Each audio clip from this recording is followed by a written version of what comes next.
stuck in a stranded cabin with a fiery hunter. Now I can't get him out of my mind. Shit, shit, shit, I muttered, wiping rain from my face. This was no ordinary summerstorm. My phone showed no service bars. Of course. Great. My life was already a mess, and now Mother Nature wanted a turn. Oh, the hell. You guys might be wondering how I ended up in this situation. Well, flashback. Earlier that day, I stood in the decorated reception hall, sweating in my perfectly tailored suit. The bow tie felt like it was choking me as I watched Trevor, my ex of 5 years, share his first dance with his new husband. The champagne in my hand had gone warm, totally forgotten as I tried to hold myself together.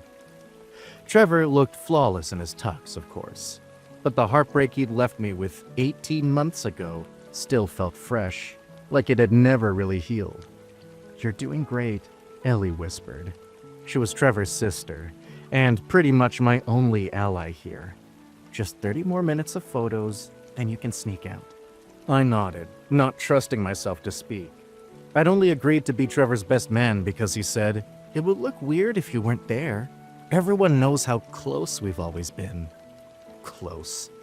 Like 5 years of love and life together could just be downgraded to friendship. When the song ended, Trevor walked over to me with his new husband. The guy looked like he came straight out of a corporate brochure. Polished, perfect, exactly Trevor's type. "Gary, come meet the board members. They're dying to talk to my oldest friend." Oldest friend. That hit hard, like a slap in the face. "Actually," I said, setting down my champagne carefully, "I'm not feeling great. Think I need some air." Trevor's smile slipped a little. "But the photos? I'm sure they'll be beautiful without me." I forced a smile. "Congrats again." I walked out, maintaining composure through sheer will. I allowed myself to breathe only when I reached my car, pressing my forehead against the cool steering wheel. What had I expected? Standing beside Trevor as he married someone else would somehow provide closure, rather than feeling like dying inside? Without conscious thought, I found myself driving away from the city, the wedding venue shrinking in my rearview mirror. My camping gear remained in the trunk from a trip I planned with Trevor years ago. A trip never taken because he'd been too consumed with climbing the corporate ladder at Meridian Health Solutions. 3 hours later, I was navigating winding mountain roads. The radio forecaster warned of an approaching storm, but I barely registered the information. I simply needed to be anywhere but the city. By the time I reached the campground, heavy raindrops were already pelting my windshield. The ranger station was closed, but I left my camping fee in the drop box and drove to the most remote site on the map. I'd barely begun assembling my tent when the sky opened into a heavy rainstorm. I abandoned my half-assembled tent and scrambled back to my car, wiping rain from my eyes. Flashback ends. "Shit, shit, shit," I muttered. This was no ordinary summerstorm. My phone showed no service, of course. A lightning flash illuminated something through the trees, the angular shape of a roof. Without other options, I grabbed my backpack, locked my car, and made a desperate dash through the rain splashes. The structure materialized as a rustic hunting cabin. I stumbled onto the porch, gasping for breath. To my surprise, the front door yielded to my touch. "Hello?" I called, stepping cautiously into the darkness. "Anyone here? Sorry to intrude, but the storm." The door slammed shut from the wind, cutting off my words. The cabin was pitch black except for faint light filtering through a curtained window. I fumbled for my phone's flashlight. I said, "I'm sorry to..." A movement caught my eye, a shadow shifting in the corner. I swung my phone toward it, heart pounding. "Who's there?" I glimpsed dark eyes and a bearded face before everything went black. After a few hours, pain pulsed at my temple as I slowly came to. I tried to lift my arm to check it, but it wouldn't move. My eyes flew open, panic rising. Both wrists were handcuffed above my head, locked to an iron bed frame. "Who sent you?" The voice was low, rough. My vision adjusted to the dim light of a lamp nearby. A man sat in a chair just a few feet away, watching me like I might explode. "No one sent me," I rasped. "I was camping. There was a storm." "Bullshit." He stood and stepped into the light. He was tall, maybe 6'2", and broad-shouldered. His dark hair was tied back, and a neatly trimmed beard framed his face. He might have been handsome if he didn't look so ready to throw me through a wall. "You just happened to find this cabin in the middle of nowhere during a storm that's been forecasted for days?" "I didn't check the weather," I said, tugging at the cuffs. "I was at a wedding. I left early and just drove." He narrowed his eyes. "A wedding?" "Yes, my ex's wedding. I was the best man." I know how that sounds. Saying it out loud while chained to a bed made it all feel even more ridiculous. "Look, I don't know who you think I am, but this is a huge misunderstanding. My name's Gary Matthews. I'm a graphic designer from Portland." "Convenient story," he muttered, pacing. "Got any proof?" "In my backpack. Check it." He disappeared for a moment, then came back flipping through my wallet. License, credit cards. Something in his posture shifted, but his expression stayed unreadable. "So, are you going to uncuff me now?" I asked, voice light but tense. There was a pause.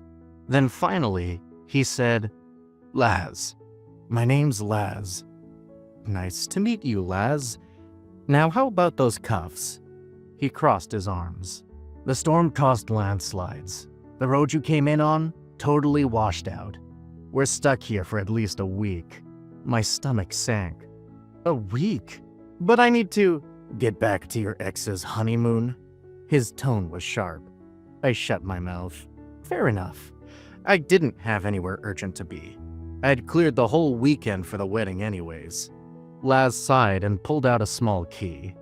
"I'm going to let you go," he said, voice low and serious. "But you need to understand something. You're here, like it or not. And until the road's clear, we do things my way." "What does that mean?" As he unlocked the cuffs, he said, "No going into the east wing. No approaching the windows. No trying to contact anyone. You break any of those rules, the cuffs go back on. Got it?" I sat up, rubbing my sore wrists. His eyes locked onto mine. "Got it," I said. I didn't know what I'd wandered into, but clearly I wasn't just stuck in the middle of nowhere. I was stuck with him. Next day. The first night was tense. Laz gave me a clean towel, a blanket, and a pillow for the couch. Outside, the storm howled, rain pounding the windows like it was trying to get in. Sleep didn't come easy. Every creak in the floorboards, every flash of lightning made me flinch. I kept thinking about the man who'd handcuffed me to a bed and then handed me a pillow like some kind of bizarre host. Was he dangerous or just extremely paranoid? Morning brought the smell of coffee. I opened my eyes to find Laz in the kitchen, standing at the stove. He changed into a clean Henley that hugged his shoulders, hair loose around his face. In the daylight, without the scowl and threats, he looked less like a threat and more like someone real. "You've got a nasty bruise," he said without turning. "Sorry about that." I touched the sore spot on my head. "Are you apologizing for hitting me or for the handcuffs?" "Both." He slid a plate across the counter. "Eat." Despite everything, I was starving. I sat and dug in, keeping one eye on him. "So," I said between bites, "are you going to tell me why you thought someone sent me?" "No," Laz said flatly. "And I'm just supposed to ignore the panic room and the locked-off areas?" That got his attention. His head snapped up. "How do you know about the panic room?" I pointed at a control panel, half hidden behind a framed landscape. I design user interfaces for security systems. Worked with a bunch of home security companies.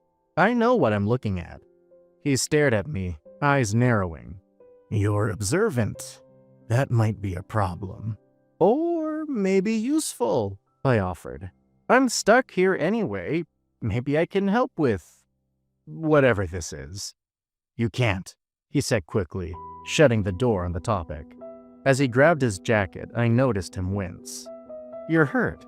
It's nothing. Let me see. He hesitated, then lifted his shirt. A long gash ran along his ribs. I tried not to stare at the defined muscles and focused on the injury instead. That needs to be cleaned.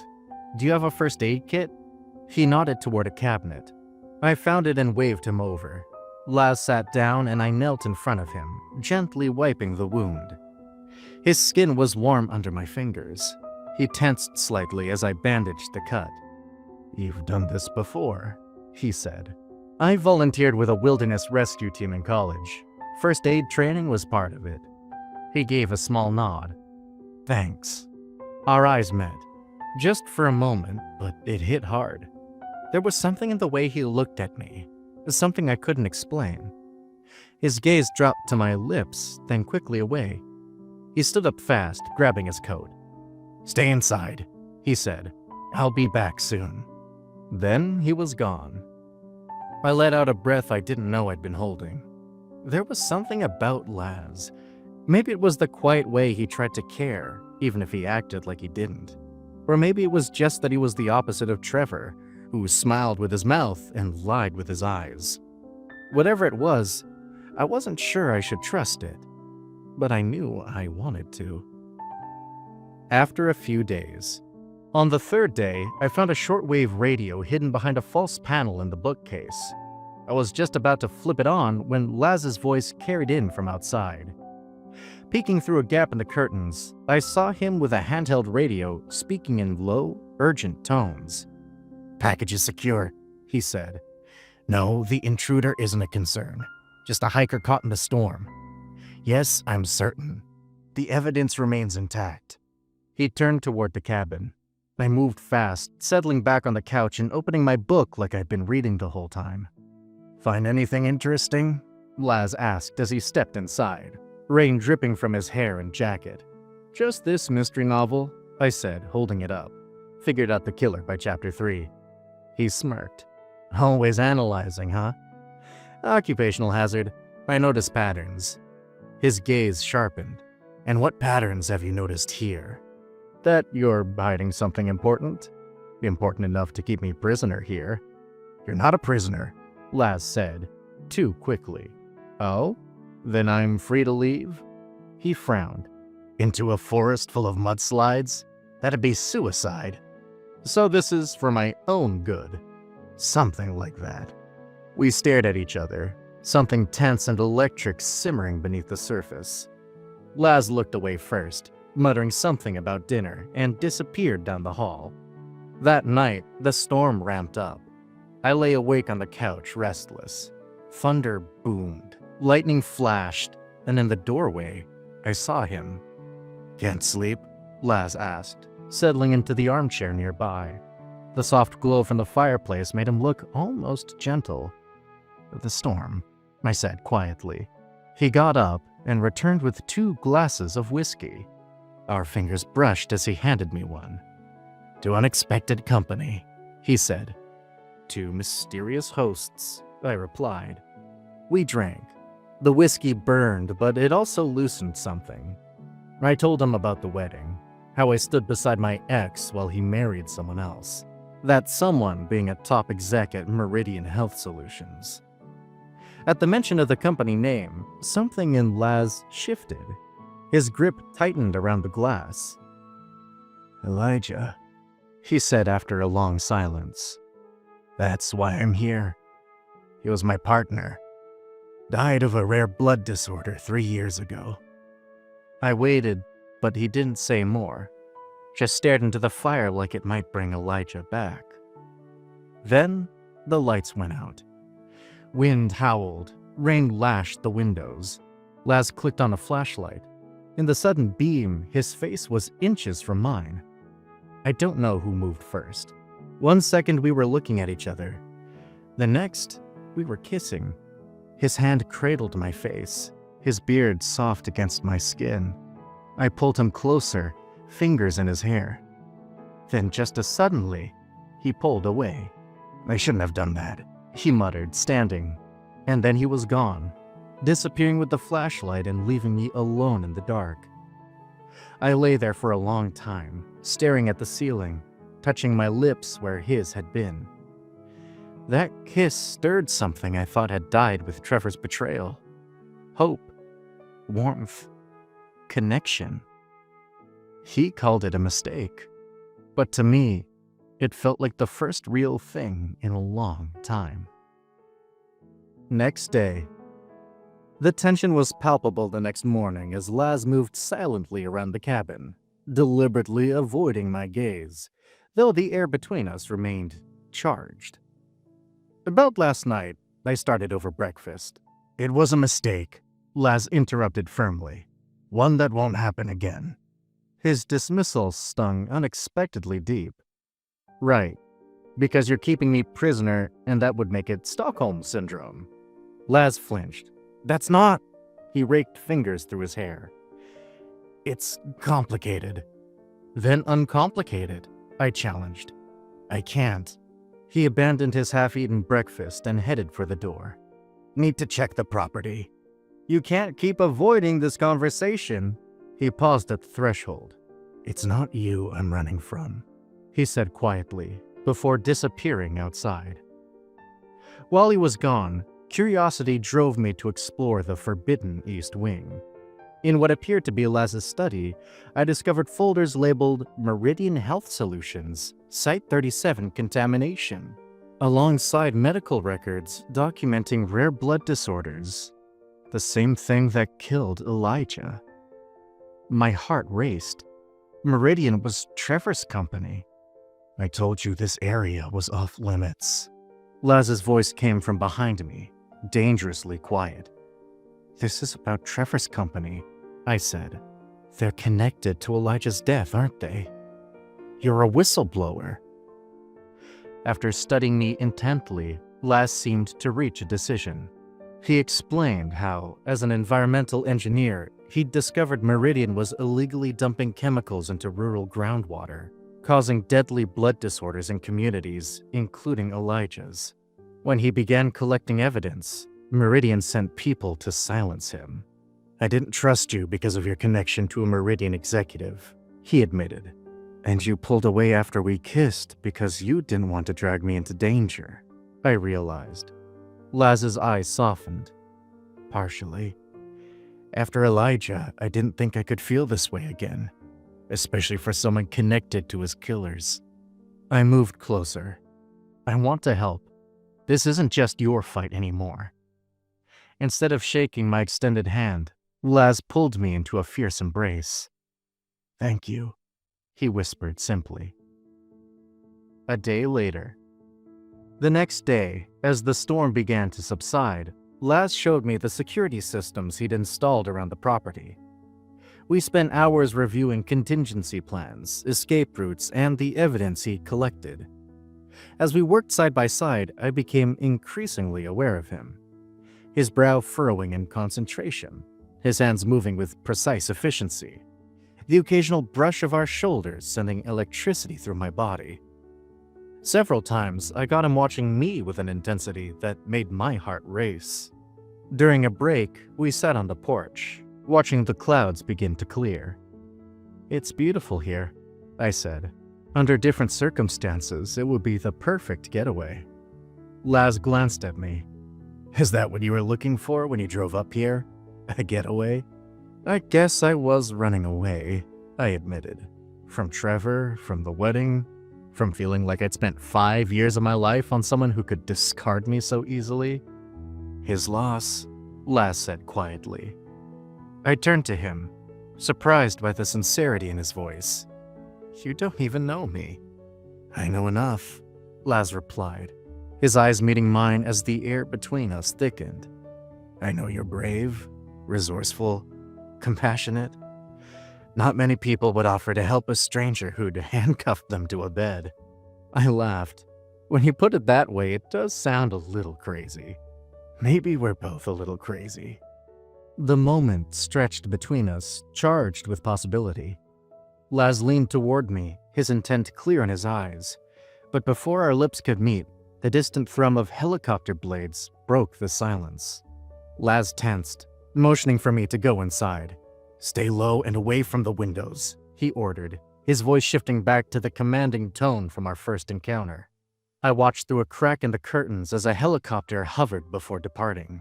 Something dropped from it, a package attached to a small parachute. "Wait here," Laz ordered, grabbing a raincoat. He retrieved the package from the clearing and hurried back, his expression tense but excited.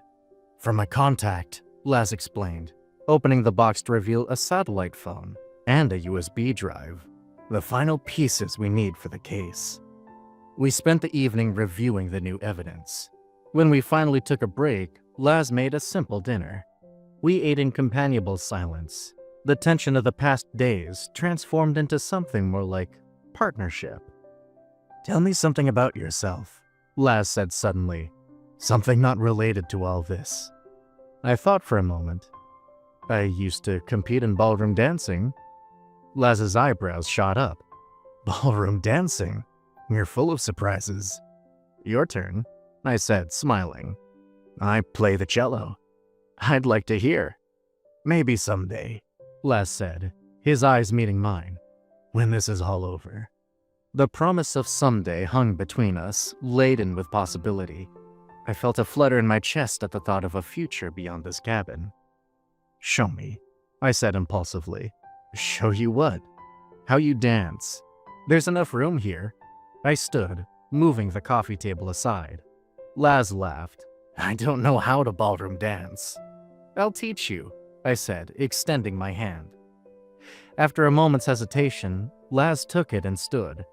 I positioned his hand at my waist, took his other hand in mine, and began to count. 1, 2, 3, 1, 2, 3. We moved slowly at first, Laz watching his feet, brow furrowed in concentration. Soon he caught the rhythm, and we were gliding around the small living room, our bodies in sync. "You're a natural," I said, looking up at him. "I have a good teacher," he replied, his voice low. The space between us seemed to disappear. Laz's hand tightened at my waist, drawing me closer. We weren't really dancing anymore, just swaying together, our faces inches apart. This time, when Laz's lips met mine, there was no hesitation, no pulling away.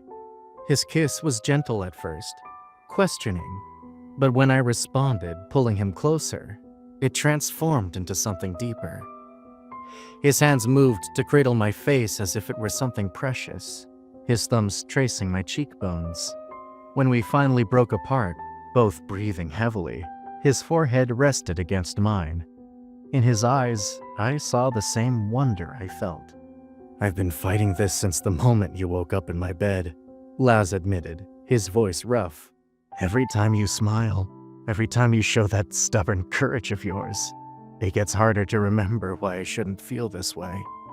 "Then stop fighting it," I whispered, my hand still wound in his hair. "I know it's fast. I know it's complicated. But what I feel for you is terrifying," Laz finished, "and exhilarating. And real," I added, "more real than anything I felt in years." In response, Laz kissed me again, and in that moment, surrounded by danger, yet feeling utterly safe in his arms, I realized I'd found something unexpected in this remote cabin. Not just purpose, but love. Next day, I woke to sunlight streaming through the curtains. The storm had finally passed. Reaching for Laz, I found only empty sheets. After dressing quickly, I went searching for him. I discovered him in the study, examining his satellite phone with unmistakable concern etched across his features. "What's wrong?" I asked, moving to his side. "Someone's been trying to track our location," Laz explained, eyes not leaving the screen. "The security protocols caught it, but they're getting close." My phone lay on the desk beside his equipment. With a sinking feeling, I picked it up and saw it had automatically connected to a satellite signal overnight. "It's my phone," I admitted. "It must have connected when the storm cleared." Laz's expression darkened. "They could have traced it." As if confirming our fears, the satellite phone rang. Laz answered on speaker. "They're coming," said a terse voice. "ETA 20 minutes. Get out now." Laz sprang into action, grabbing a go bag and the evidence. "We need to activate the panic room. It has a tunnel system that leads to a cave about a mile from here." We worked frantically, gathering essentials. Just as we prepared to enter the panic room, the sound of approaching vehicles reached us. "Too late," Laz muttered. "They're here." We sealed ourselves inside the panic room just as the first sounds of forced entry reached us.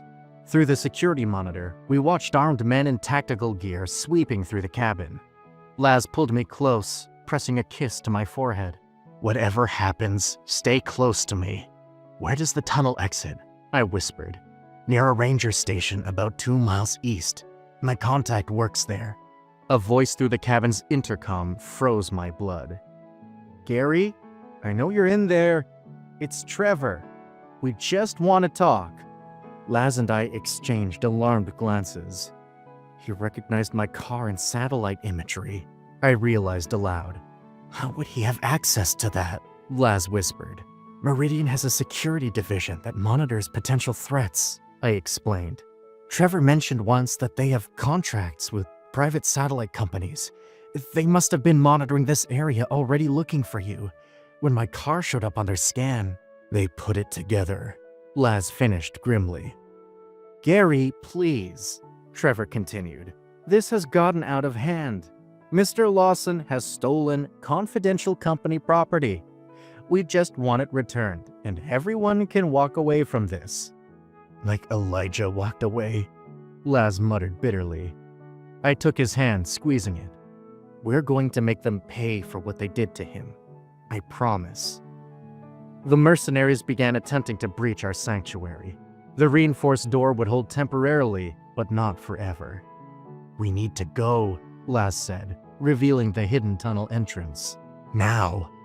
Before we entered, Laz cupped my face. "If anything happens to me, get this evidence to Ranger Davis. She'll know what to do." "Nothing's going to happen to you," I said fiercely. "We're both getting out of this." Laz kissed me, hard and quick. "Let's go." We entered the narrow passage, sealing it behind us. The tunnel was dark and damp, illuminated only by Laz's flashlight as we moved swiftly through it. "Trevor always posts additional security at the most obvious exit," I warned. "He'll have men waiting at the ranger station." "Then we don't take the obvious route," Laz replied. "There's a fork ahead that leads to a different exit point." We emerged from the alternative tunnel exit into dense forest. The rain had stopped, but the ground remained treacherously muddy. We had barely covered half a mile when voices sounded behind us. "This way," Laz urged, pulling me through an almost invisible game trail. We ran through the forest, pursuers gaining ground.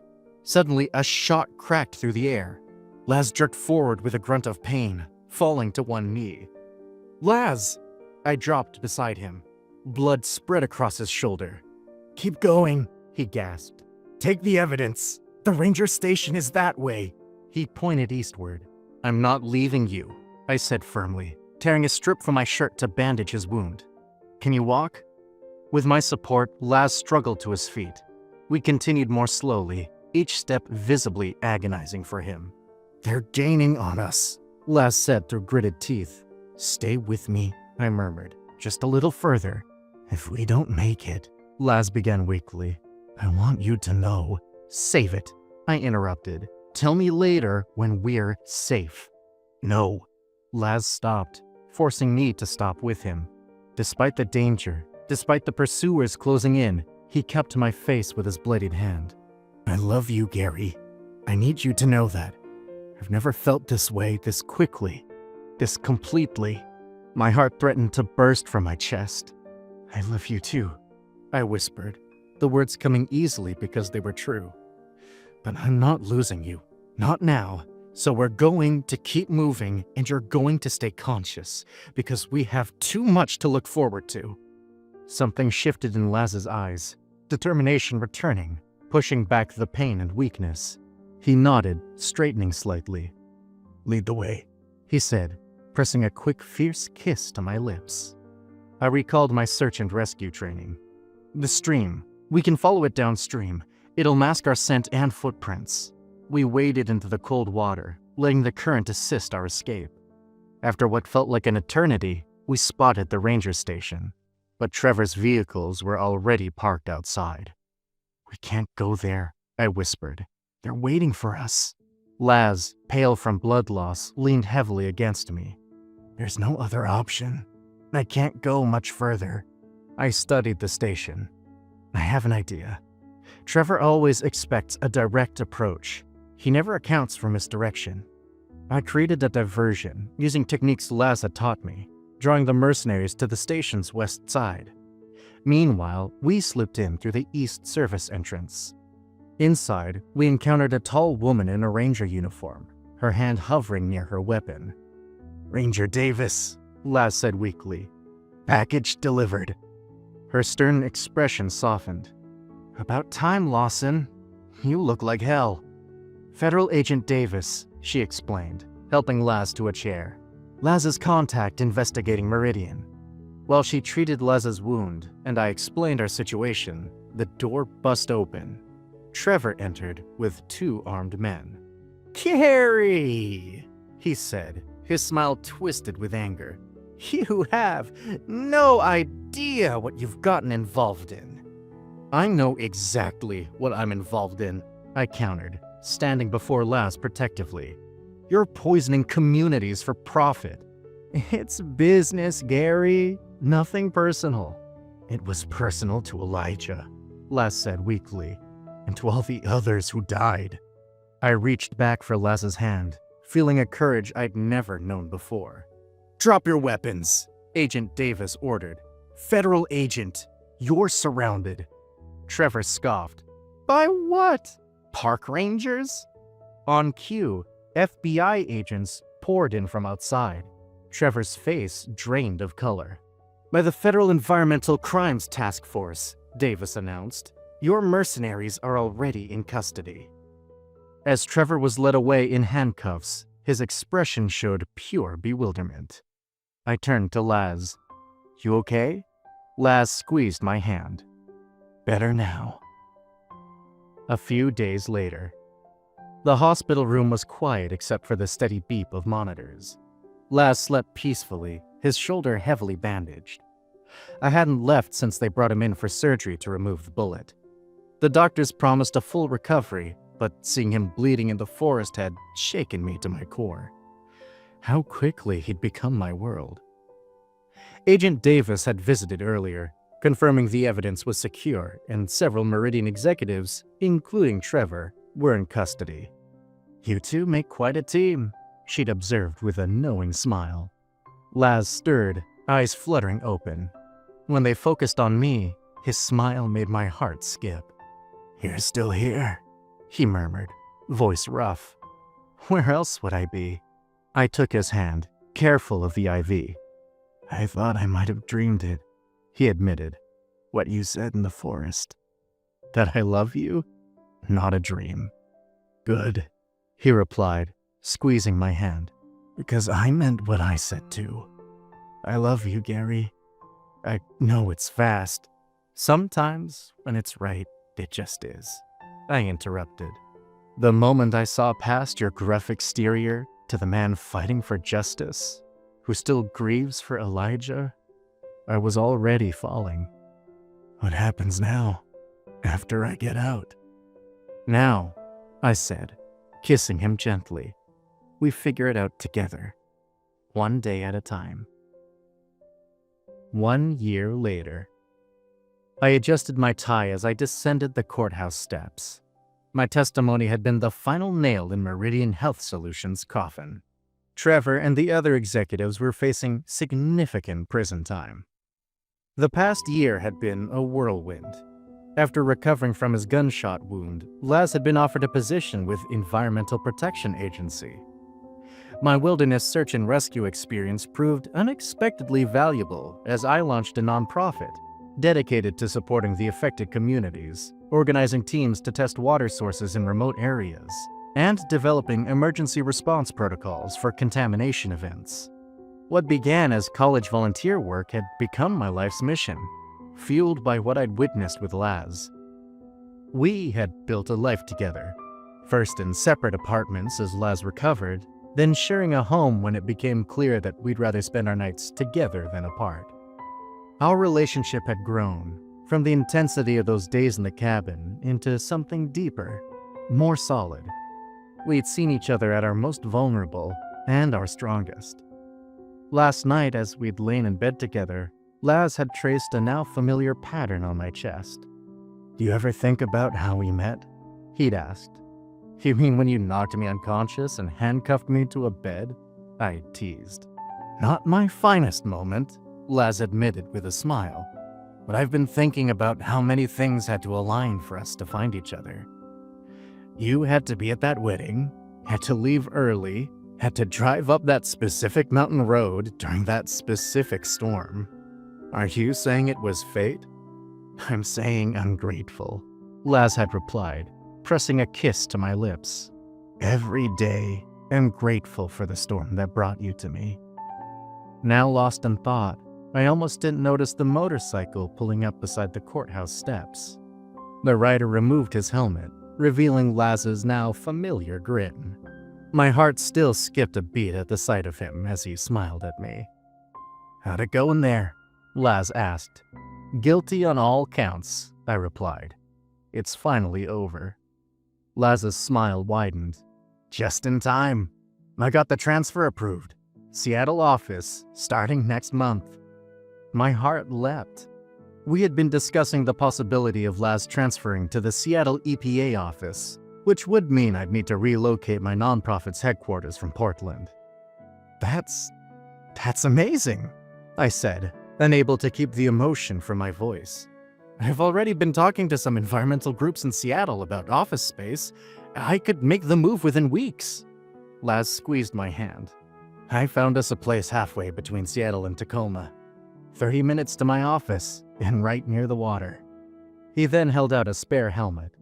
"Ready for another adventure in the wilderness? This time, without the handcuffs." He paused, a mischievous glint in his eyes. "Unless you're into that." I laughed, taking the helmet. "With you, I'm ready for any adventure." As I climbed onto the back of the motorcycle, wrapping my arms around Laz's waist, I pressed a kiss to the back of his neck. "I love you," I said, the words still new enough to make my heart race.